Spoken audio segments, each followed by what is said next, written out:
Hello everyone, welcome back to the channel. In this video, I'm going to show you how to create an account on Just Eat Courier application. For that, first of all, you will have to simply download and install the Just Eat Courier application in your device. Now you need to make sure that Just Eat application and Just Eat Courier application, both of these are different, and you download and install Just Eat Courier application only, the icon of which is in gray color.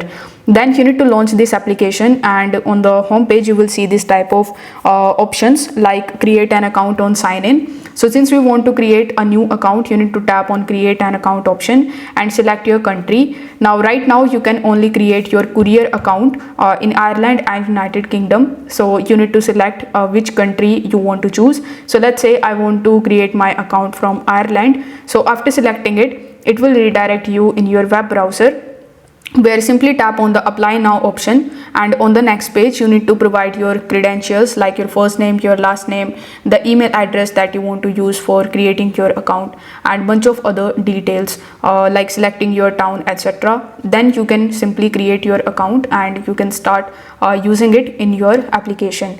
Once you have created your account, go back to your app, then tap on the sign in option, provide your email address and your password, and then you will be able to sign in into your Just Eat Courier account. If this video helped you out, consider subscribing to the channel and liking the video. Thanks for watching.